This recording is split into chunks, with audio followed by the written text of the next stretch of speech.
শুভ সন্ধ্যা, আপনাদের সাথেই আছি নুজহাত সাউম। প্রিয় দর্শক শ্রোতা, সবাইকে আমন্ত্রণ জানাচ্ছি শুভ সন্ধ্যার আজকের আয়োজনে। আজকের শুভ সন্ধ্যায় থাকছে চলতে থাকা প্রদর্শনী, এনটিভি হাইলাইটস এবং জনপ্রিয় অভিনেতা কাজী উজ্জ্বলের সঙ্গে আলাপচারিতা। প্রথমেই চলতে থাকা প্রদর্শনী।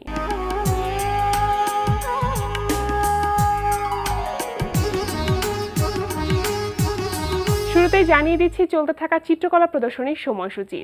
আলিয়াস প্রসেসর লা গ্যালারিতে প্রদর্শিত হচ্ছে স্থপতি ডক্টর সাজিদ বিন দোজার কার্টুন চিত্র প্রদর্শনী জানালা। প্রদর্শনী চলবে 24 জানুয়ারি পর্যন্ত। ধানমন্ডির শিল্পাঙ্গন গ্যালারিতে প্রদর্শিত হচ্ছে ইরানি চিত্রশিল্পী সারা হোজ্জাতির একক চিত্রকলা প্রদর্শনী মাই ড্রিম ওয়ার্ল্ড। বেলা 3টা থেকে রাত 8টা এই সময় প্রদর্শনী চলবে 20 জানুয়ারি পর্যন্ত। বেঙ্গল ফাউন্ডেশনের ভিজুয়াল আর্ট বিভাগের আয়োজনে ধানমন্ডির জ্ঞান তাপস আব্দুর রাজ্জাক বিদ্যাপীঠ ও ডেইলি স্টার বেঙ্গল আর্ট প্রিসিংটে অনুষ্ঠিত হচ্ছে এফিমেরাল পেরিনিয়াল শীর্ষক পারফরমেন্স আর্ট প্রদর্শনী।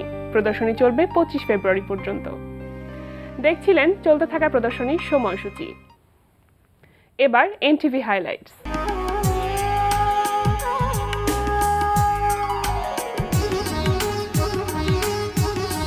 জানিয়ে দিচ্ছি কি কি থাকছে এনটিভির রাতের অনুষ্ঠান সূচিতে। সন্ধ্যা 6:45 দেখবেন অপরাধ বিষয়ক অনুষ্ঠান ক্রাইম ওয়াচ।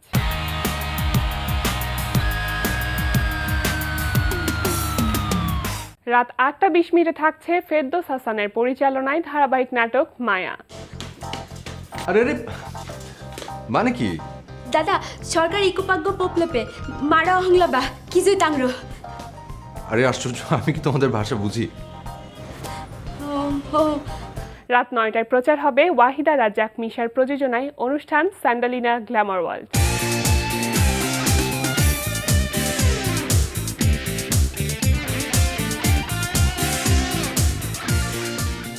রাত 9:40 দেখবেন সুমন আনোয়ারের পরিচালনায় ধারাবাহিক নাটক সিনেমাওয়ালা। পেরেছে অভিনয় করতে? হ্যাঁ হ্যাঁ, সেইটা আবার 16 আনাই আছে। কিন্তু অবাক করা বিষয় কি জানিস শিলা, এই মহিলা কেমনে যে আবার ভালো অভিনয় করে ফেলাইলো। ভালো তো। আচ্ছা, ওই রাব্বি সাহেবের খবর কি? এইটা আরেক সিরিয়াল। এইটার সাথে আমার সংসার হবে না। ভাবতেছি এবার সত্যি সত্যি ডিভোর্স দিয়ে দিব। তোর যদি সংসার করতে ইচ্ছা করে রাব্বিরে গিয়ে বিয়ে কর যা। রাত 11:30 দেখবেন ইমরাউল রাফাতের পরিচালনায় ধারাবাহিক নাটক তরুণ তুর্কি।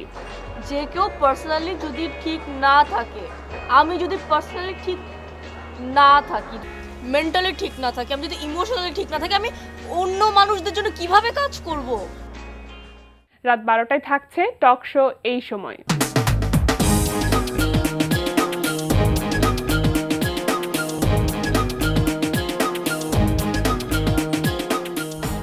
এই ছিল এনটিভির রাতের অনুষ্ঠানমালার হাইলাইটস। এবার আলাপচারিতা।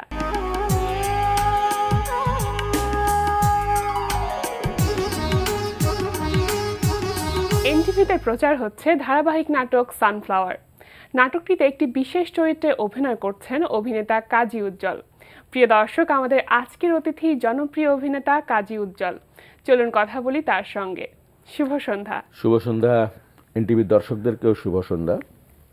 ভালো আছেন আপনারা সবাই? নতুন বছর ভালোই লাগছে। অবশ্যই ভালো থাকাটা এই কারণেই উচিত যে আজকে আমাদের শুভ সন্ধ্যায় আপনি আছেন।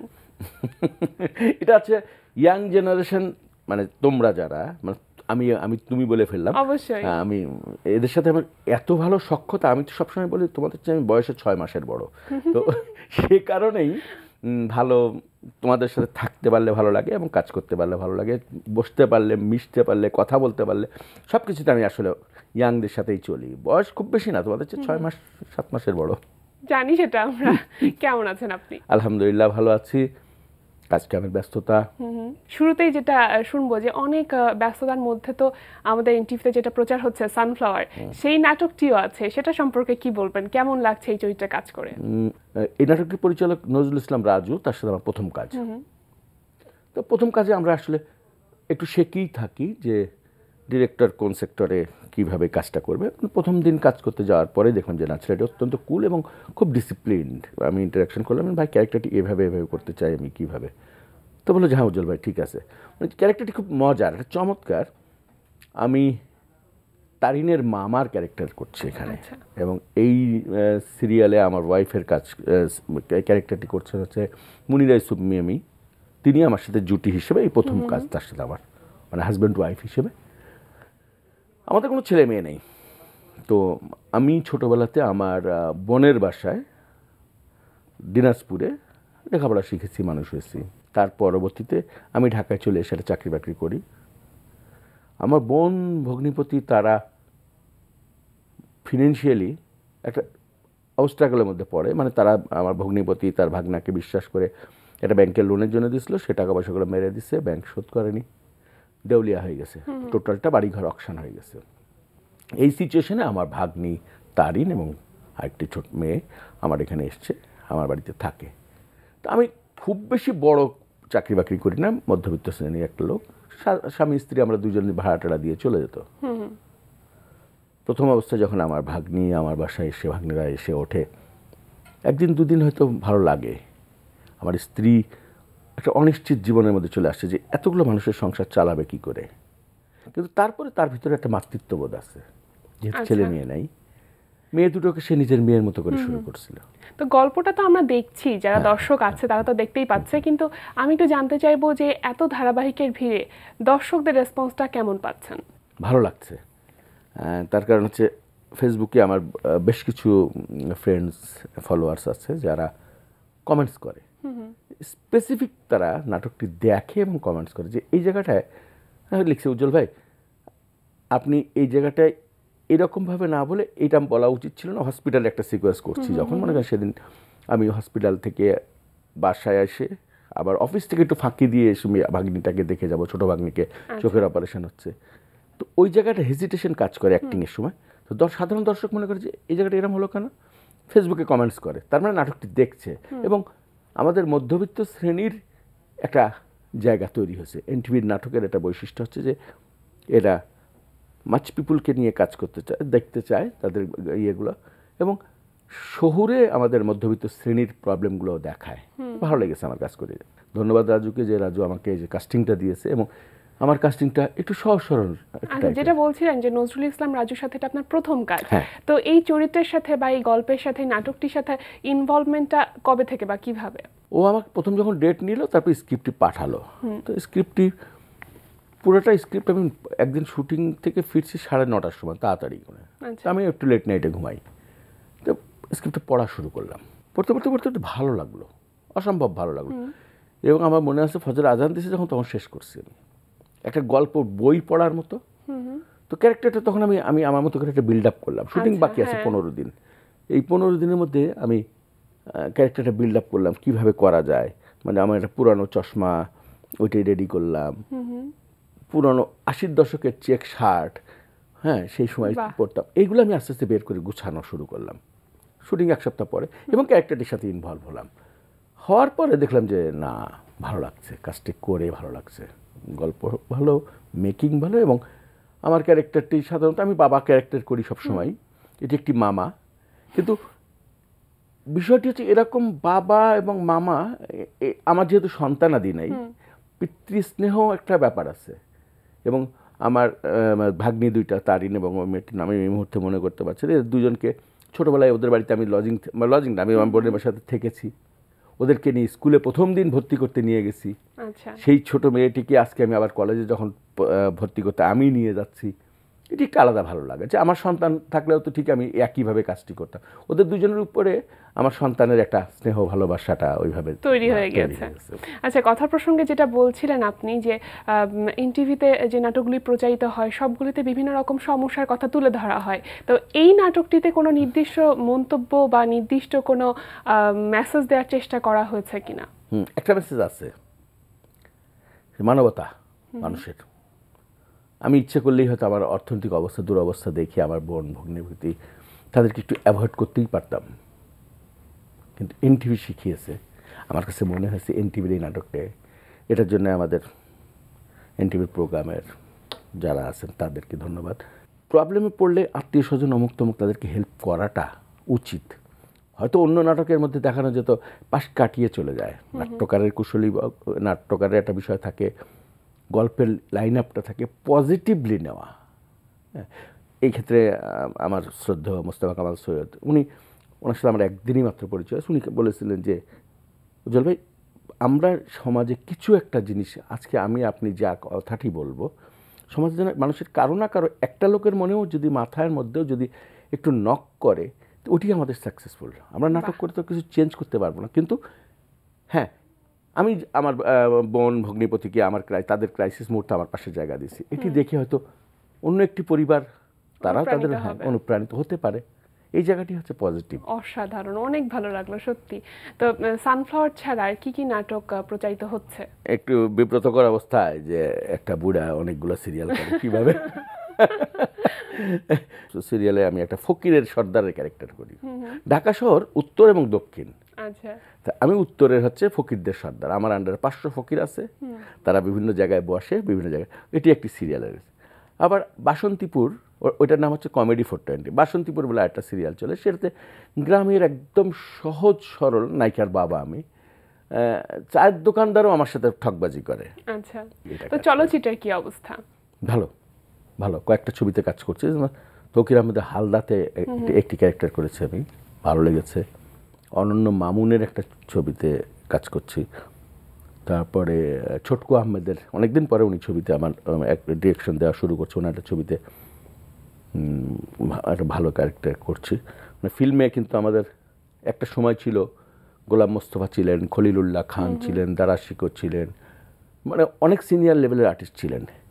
এখন কিন্তু ফিল্মে জায়গাটি নাই সেটাও না, ফিল্মে কিন্তু ওই লেভেলের অভিনেতাও নাই।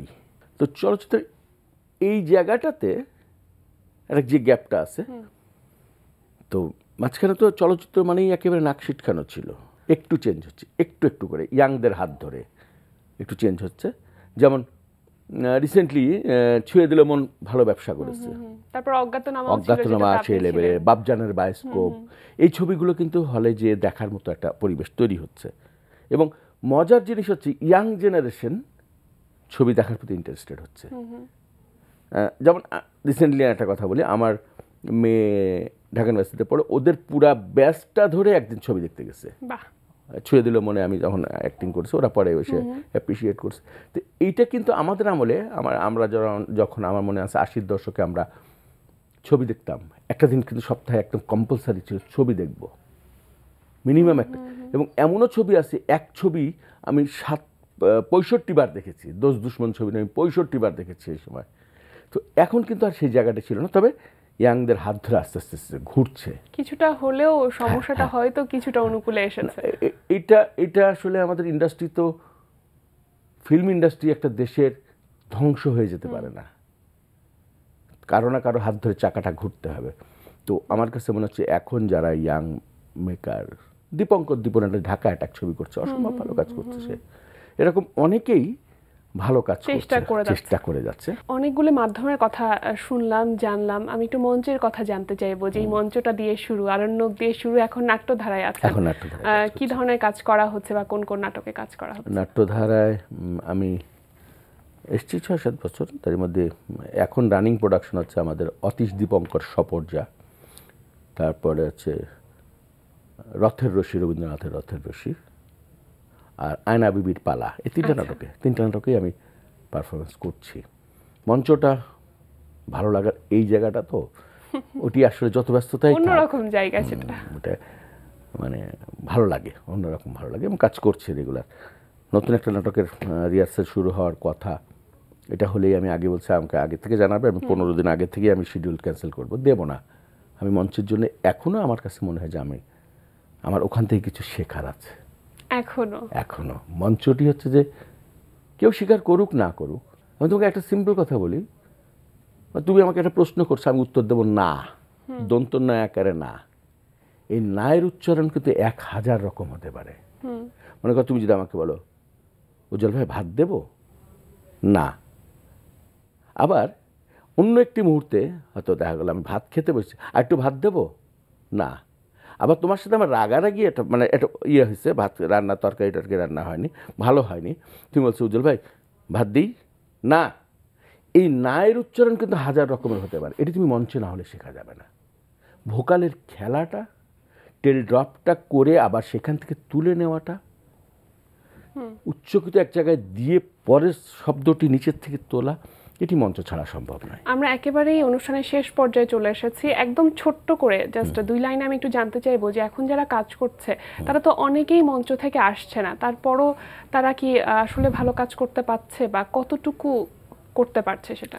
সবচেয়ে বেশি এদের সাথে আমার কাজ হচ্ছে, ইয়াং জেনারেশনের সাথে। এমন কোনো ছেলে মেয়ে হিরো হিরোইন নাই যে আমাকে বাবা ডাকেনি, এটা আমি ওদের বাবা। তো ওদের ভিতরে একটা জিনিস আমি লক্ষ্য করেছি, শেখার একটা আগ্রহ আছে। ওরা শর্টকাট অনেক সময় দেখা গেছে চলে এসছে একটা চ্যানেলের মাধ্যম দিয়ে, এ অমুক হিরো তমুক হিরোর দিকে এসছে, কিন্তু আমরা যখন সেটে থাকি তারা সেই জায়গাটা শেখার ব্যাপার থাকে। এটা পজিটিভ। ওরা হয়তো মঞ্চে 10-12 বছর একটা ছেলে কাজ করে একটা জায়গায় এখানে আসে, আর ওরা হয়তো দেখা গেল শর্ট করে 6 মাস 1 বছরে চলে এসছে, তারপর আস্তে আস্তে শিখে নিচ্ছে। ইয়াং জেনারেশন প্রচন্ড মেধাবী। আপনাদের সেই অভিজ্ঞতাটুকু অল্প অল্প করে তাদের মধ্যে দিয়ে দেওয়া যায়। অনেক ভালো লাগলো কথা বলতে, সময় থাকলে সত্যি কথা আরো অনেক কথা বলতাম, তবে আজকে আমাদের এই আয়োজনে এসেছেন, অনেক ধন্যবাদ। অনেক অনেক ভালো থাকবেন আপনি। এনটিভি দর্শকদের ধন্যবাদ। আরেকটা কথা বলি, আপনারা সবাই একটা সময় বলেন যে নাটক দেখবো কি ভাই, সময় তো নাই, আর যা সময় আছে অন্য চ্যানেলগুলো দেখি। তাদেরকে রিকোয়েস্ট করব, সংসার ভাঙার জন্যে, বাবা মাকে সংসার থেকে দূর করে দেওয়ার জন্যে ওই সমস্ত বাইরের সিরিয়ালগুলো দেখে ওই সমস্ত কুসংস্কৃতিটা না শিখে আমরা এখনও পর্যন্ত বাঙালি জাতি মা বাবা ভাই বোন নিয়ে সবাইকে নিয়ে ভালো থাকতে চাই, অন্যের কষ্টে কষ্ট পেতে চায়, অন্যের আনন্দে আনন্দিত হতে চায়। তা আমাদের নাটকগুলো দেখুন, অ্যাটলিস্ট আমরা এইটুকু গ্যারান্টি দিতে পারি আমরা আপনাদেরকে খারাপ কিছু শেখাবো না। ধন্যবাদ। প্রিয় দর্শক, সেই সাথে আমরাও চলে এসেছি অনুষ্ঠানের শেষ প্রান্তে। আমাদের সঙ্গে যোগাযোগের ঠিকানা প্রযোজক শুভ সন্ধ্যা, এনটিভি বিএসসিসি ভবন, 7ম তলা, 102 কাজী নজরুল ইসলাম অ্যাভিনিউ, কারণ বাজার, ঢাকা 1215। আমাদের ইমেল অ্যাড্রেস shubhasondha@ntvbd.com। প্রিয় দর্শক, এনটিভিতে সম্প্রচারিত সংবাদ ও অন্যান্য সকল অনুষ্ঠান দেখতে লগ ইন করুন www.ntvbd.com এ। সবাই ভালো থাকুন, নিরাপদে থাকুন, এই প্রত্যাশায় এখানেই শেষ করছি। শুভ সন্ধ্যা।